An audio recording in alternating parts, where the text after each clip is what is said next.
ওয়াসারিউ ইলা মাগফিরাতিম মির রাব্বিকুম, হে দুনিয়াবাসী তোমরা তোমাদের রবের ক্ষমার পিছনে দৌড়াও, তোমরা তোমাদের রবের রহমতের দিকে দৌড়াও। তাআওয়ানু আলাল বিররি ওয়াত তাকওয়া ওয়া লা তাআওয়ানু আলাল ইসমি ওয়াল উদওয়ান, তোমরা নেক কাজের প্রতিযোগিতা করো, গুনাহের প্রতিযোগিতা করিও না। আমি আল্লাহ রাব্বুল আলামিনের রহমতের দিকে দৌড়াও, ক্ষমার দিকে দৌড়াও। হে দুনিয়াবাসী তোমরা যদি আমি আল্লাহ রাব্বুল আলামিনের ক্ষমার দিকে দৌড়াইতে পারো, আমি আল্লাহ রাব্বুল আলামিনের রহমতের দিকে দৌড়াইতে পারো, ফলাফল দাঁড়াবে আল্লাহ বলেন, বান্দা কে আছো এমন যে আসমান জমিন পর্যন্ত তোমার গুনাহ হয়ে গেছে, এত পরিমাণ গুনাহ তুমি করে ফেলছো বান্দা, সাগরের ফেনার চাইতেও তোমার গুনার পরিমাণটা বেশি মনে হয়। এত পরিমাণ গুনাহ যদি করে থাকো,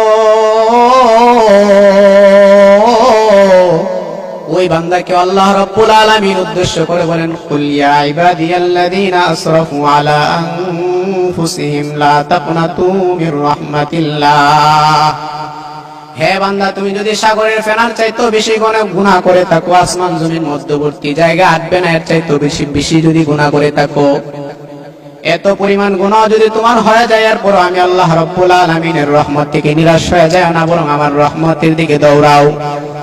যদি আমি আল্লাহ রাব্বুল আলামিনের রহমতের দিকে দৌড়াইতে পারো, ফলাফল দাঁড়াবে একটা সময় আমি আল্লাহ রাব্বুল আলামিন তোমার জিন্দেগীর গুনাহগুলোকে মাফ করে দিব। মুসলমান বাবাজিরা রে আমার, খুব ভালো করে শুনেন, মনোযোগ দিয়ে শ্রবণ করার চেষ্টা করেন।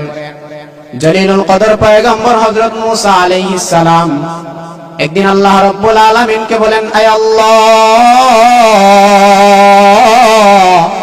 আমার এই জামানার মধ্যে, আমার কওমের ভিতরে, আমার উম্মতদের মধ্যে সবচাইতে বড় গুনাহগার ব্যক্তিটাকে, তার সম্পর্কে আমি জানতে চাই। আয় আল্লাহ, আমার জামানার মধ্যে সবচাইতে বড় গুনাহগার ব্যক্তিটা সম্পর্কে আমাকে পরিচিত করে দেন, আমি তার কাছে তার গুনাহের বিবরণ দিয়ে তাকে গুনাহ ছেড়ে দেওয়ার প্রতি উদ্বুদ্ধ করব। আল্লাহ রাব্বুল আলামিন বলেন, হে মুসা, আমি আল্লাহকে এতটাই নিষ্ঠুর নিদয়ান যে আমি আমার একটা গুনাহগার বান্দাকে সমাজের মধ্যে প্রকাশ করে দিব, আর সমাজের মানুষেরা আমার ওই গুনাহগার ব্যক্তিটাকে নিয়ে ঠাট্টা বিদ্রূপ মজাক করবে। না না না, কোশ্চিন কালো এমনটা হতে পারে না, আমি আমার গুনাহগার বান্দাকে সমাজে প্রকাশ করতে পারি না। মুসা আলাইহিস সালাতু ওয়াস সালাম বলেন, আয় আল্লাহ,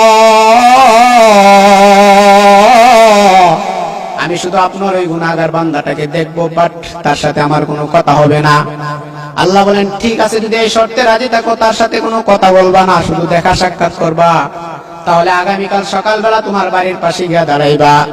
সর্বপ্রথম যে লোকটা তোমার সামনে যে অতিক্রম করবে, বুঝে নিবা ওই লোকটাই হলো সবচাইতে বড় গুনাহগার। মুসা নবী সকালবেলা ওনার বাড়িতে গিয়ে দুঃখিত মনে, বাড়ির পাশে গিয়ে দুঃখিত মনে দাঁড়ায় আছেন। আহারে, আমার জামানার ভিতরে কোন ব্যক্তিটা জানি সবচাইতে বড় গুনাহগার, তার সাথে দেখা করতে হবে। হঠাৎ করে উনি তাকায় দেখেন একটা আল্লাহর বান্দা মুসা নবীর সামনে দিয়ে অতিক্রম করে চলে যায়। মুসা নবী বুঝতে পারলেন এই লোকটাই হলো সবচাইতে বড় গুনাহগার। লোকটাকে দেখে মুসা আলাইহিস সালাতু ওয়াস সালাম বাড়িতে চলে আসলেন। আয়েশা বলেন, আয় আল্লাহ,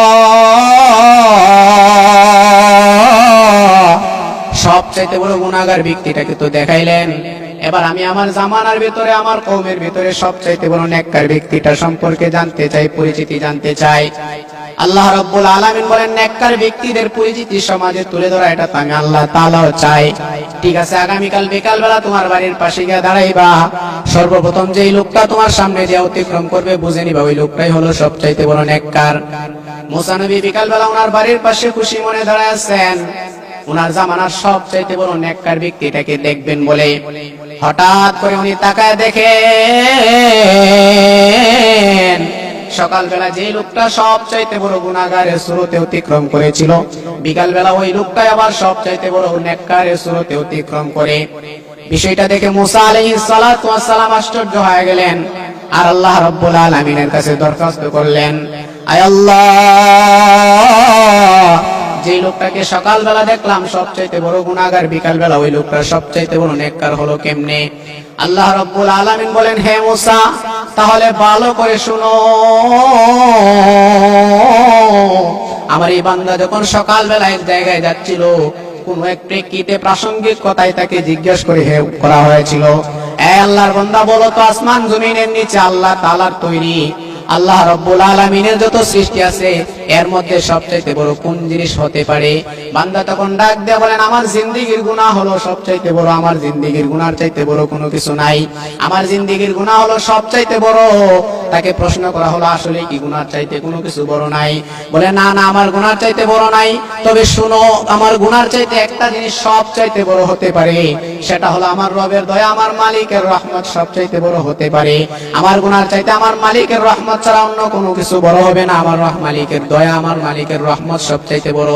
এই মুসা, দেখো না, আমার এই বান্দাটা আমার রহমত থেকে নিরাশ হয় নাই, এত বড় গুনাহগার হওয়ার পরেও আমার রহমতের আশা সে করেছে, আমার রহমত থেকে সে পিছপা হয় নাই।